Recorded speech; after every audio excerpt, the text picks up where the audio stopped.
I'm Zach Keast, and welcome to my campus talk. As a junior in the film department, I feel like I can spot a good acting performance. I won't be able to spot a job once I graduate, but at least I have a skill. And these skills come in handy around this time of year. No, not through seeing half-assed Valentine's Day, Margaret. I'm talking about the presidential election. Yes, the quadrennial time when the United States comes together to get in fights about who will be the face of this country while getting other bills blocked for at least until their second term. By the way, I had to look that up. It's not quad-annual, it's quadrennial. Thank God I didn't forget the U in annual. But this year, in the heat of the primaries, there's another race going on, the Oscar race. The presidential race is becoming strikingly similar to the Oscar race.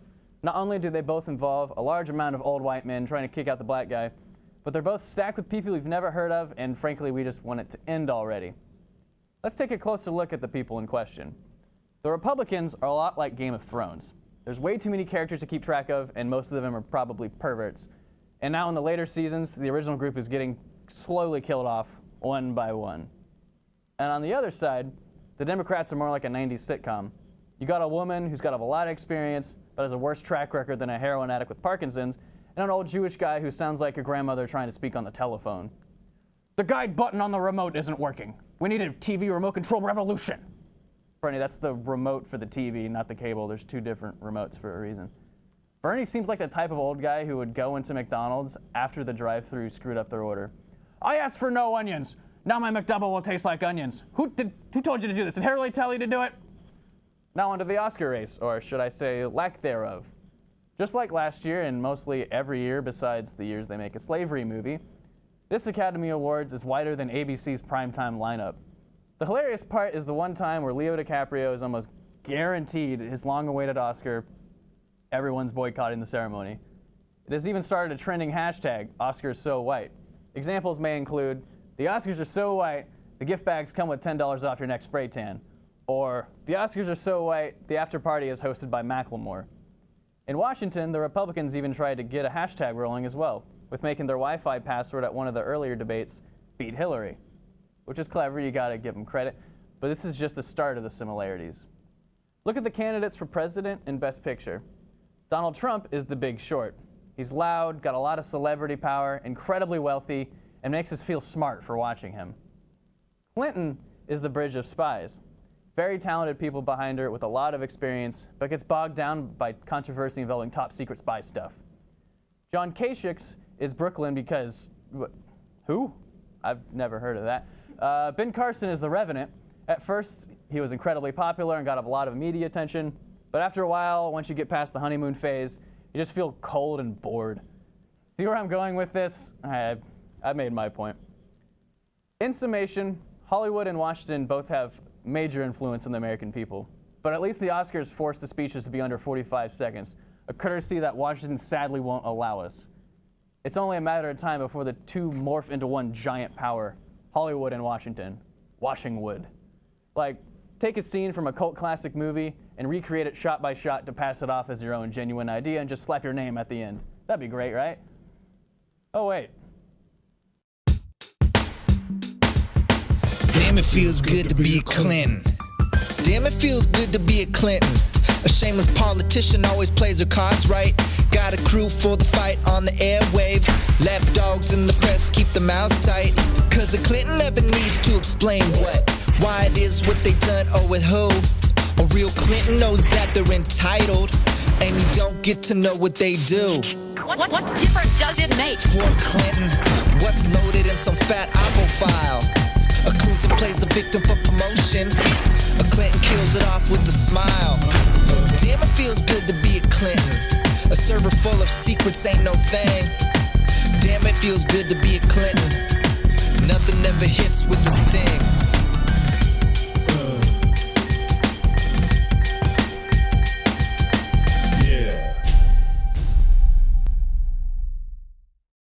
Isn't that video amazing? That's everything I've ever wanted to see. That's great. Welcome back. I'm here with Marissa Shoemaker from the film department.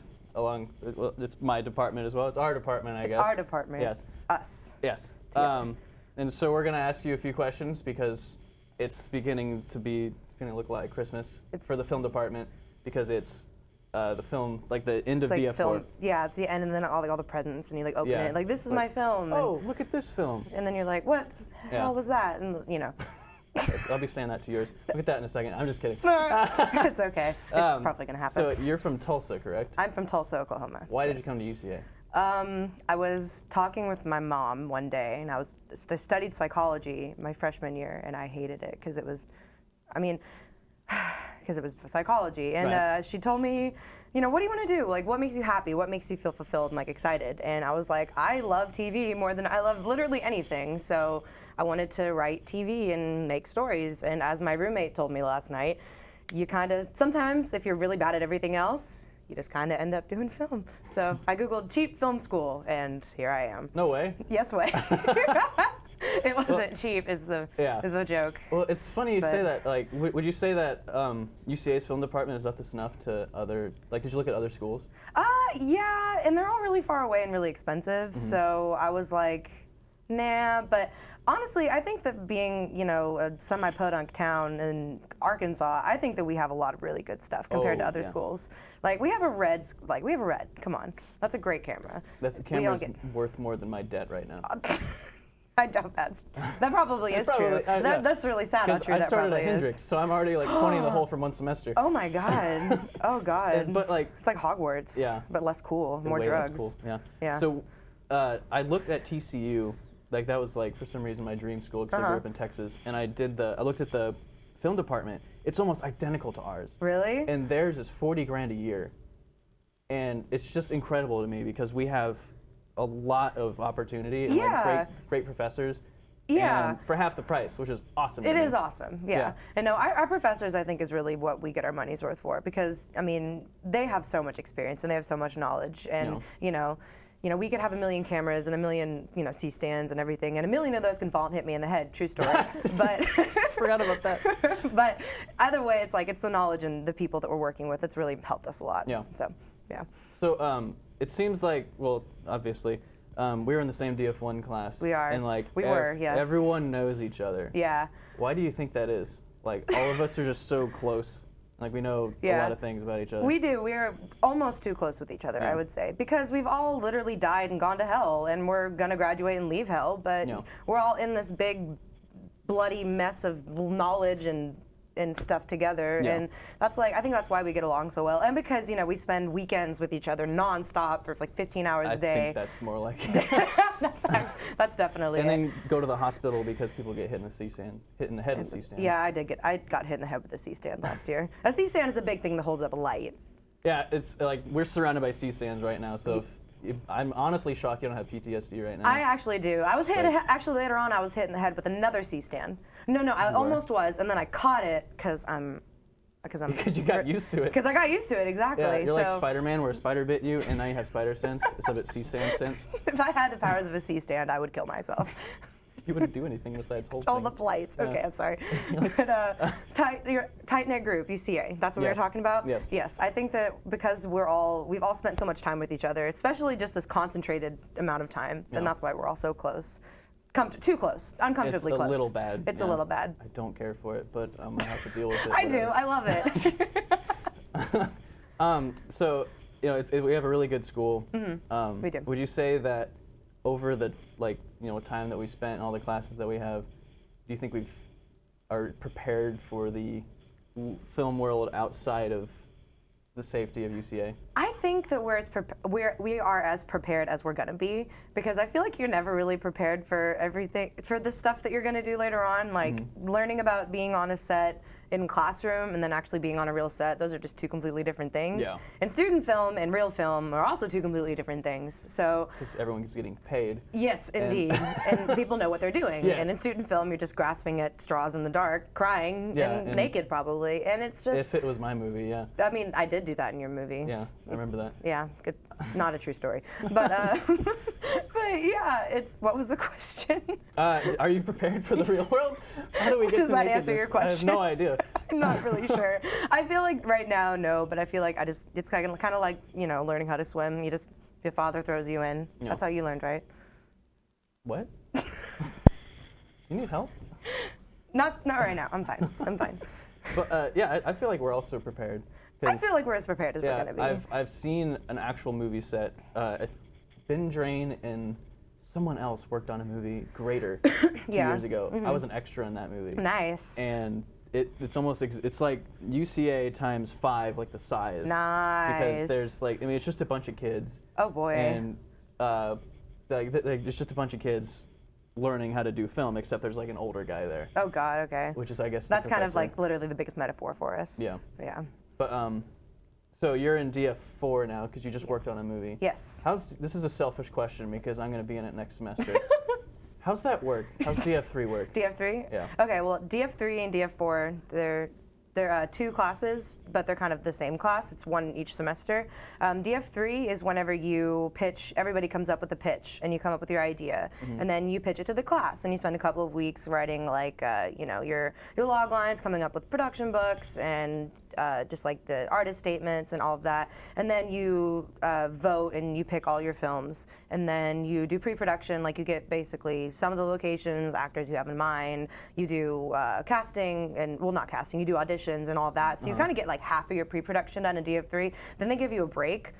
Bless. And then we move on to DF4, where just within 3 weeks you're starting shooting, and yeah, everything's crazy. And then you finalize your cast, you finalize your script, you get all of your props, you get your locations and everything, and then you just shoot. That's really cool. So like DF3 is basically the months of pre-production, like an actual movie. Huh. And then DF4 is production and post-production. So you're telling me I actually need to have an idea by then? Yes, you should. I really recommend you having an idea. I didn't have much of an idea when I started pitching.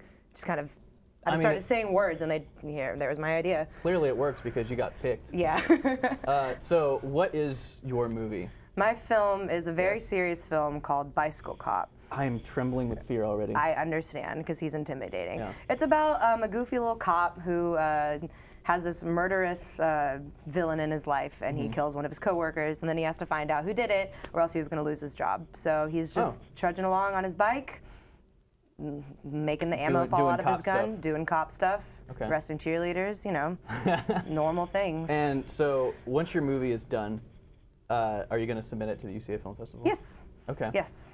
Do a twofer? Oh yeah, or 2 years in a row? Oh yeah, of course I am. I'm gonna submit So Young again into the film festival. Really? No, you can't do that. I don't know if they can do that. I would do that if I could. So if yours gets picked, is it in Little Rock this year again, or is it in Conway? No, it's going to be in Conway this year, I believe. Thank God. Like, I think that's an okay idea, but the whole reason it was in Little Rock is why I didn't go. Yeah, true. I mean, it was nice to be in a big theater. Yeah, I felt like, that's extremely important, but I'm like, I don't want to drive to Little Rock, and I can't have to find a ride and all that. So like, I can see why they have to do. So they're doing it here. Yeah. Which is smart. Right. Yeah. Yes. So that's like the really cool festival, and then the really boring festival that everyone watches, the Oscars. Oh God, yeah. What do you think will, I guess, win? What I think will win? I'm not up to speed as much as I should be on the Oscars, but I think, first of all, I don't think Leo's gonna win. You don't think so? I don't think so. I think I'm gonna do him real good this time. Just, He probably just made someone so mad. I heard a lot of people talk about how he's like not a true method actor, and I don't know anything about acting, so whatever. And they're just like, since he submerged himself into the cold and ate a bear or something, then he physically ate an entire bear. Yes, of course. Yeah, that's what happened, right? And they're just like, it's so pretentious, and he'll never win. And honestly, I don't think he's gonna win, and I think he's just gonna spiral into like this mess. He'll be turn into a method actor and then redo The Wolf of Wall Street, but actually do the drugs. Oh my God, no, yeah. But I don't know. I think that Revenant's going to win for literally everything else, and Leo's going to get snubbed or whatever. And then I haven't seen like any of the other movies. Okay, I gotcha. Has Deadpool been nominated? Because I saw that yesterday. No, not yet. Okay, well it should have been. Yeah. Honestly. So we're out of time. Thank you, Marissa, for showing up. You're welcome. Thank you. Yes, thank you everyone for showing up. I'm Zach Keast. That does it for our Campus Talk show. Tune in finals week where I'll do most of the same thing but twice as long. Thank you. Wait, do you want to?